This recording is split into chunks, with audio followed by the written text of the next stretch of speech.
நீங்கள் திரையில் பார்க்கக்கூடிய காட்சி நேர்களே, சற்று நேரத்துக்கு முன்பாக தமிழக வெற்றிக் கழக தலைவர் விஜய் திருச்சி விமான நிலையம் வந்தடைந்த காட்சி.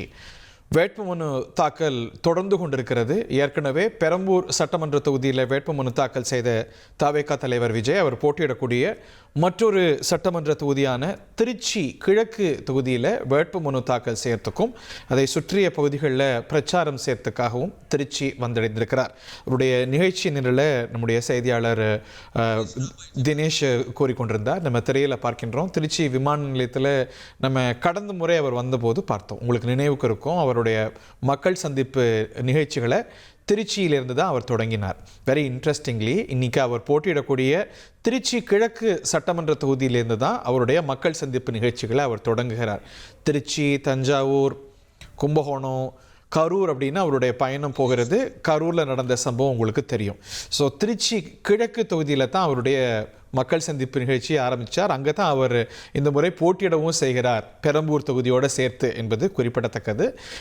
இன்னைக்கு எவ்வளவு ஸ்பாட்ஸில் தினேஷ் அவருடைய பிரச்சாரம் திட்டமிடப்பட்டிருக்கிறது, என்னென்ன டைம் ஃப்ரேமில் திட்டமிடப்பட்டிருக்கிறது? அதாவது பார்த்தோம்னா இந்த தேர்தல் பரப்புரை வந்து அவங்க 4 இடங்கள்ல அனுமதி கேட்டிருந்தாங்க. அதுல குறிப்பா திருச்சி மரக்கடை பகுதி, பாலக்கரை மற்றும் கே நகர் ஆகிய பகுதிகளில் கிட்டத்தட்ட 4 இடங்கள்ல பேசுவதற்காக திட்டமிடப்பட்டது. ஆனால் இந்த கூட்ட நெரிசல் மற்றும் அந்த தொண்டர்களை கட்டுப்படுத்துவது போன்ற பல்வேறு கட்டுப்பாடுகள் காரணமாக ஒரே பகுதியில அனைத்து வேட்பாளர்களையும் வைத்து அவர் பிரச்சாரம் செய்ய இருப்பதாகவும் ஒரு தகவல் வெளியாயிருக்கிறது.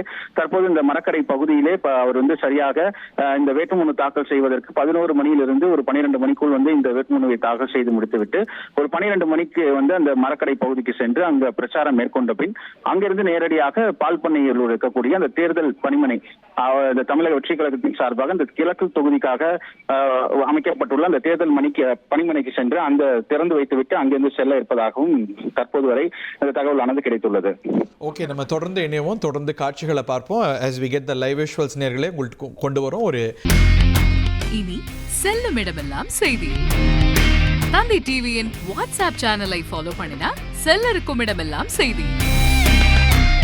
இதோ QR கோட் இப்பவே ஸ்கேன் பண்ணுங்க, ஃபாலோ பண்ணுங்க.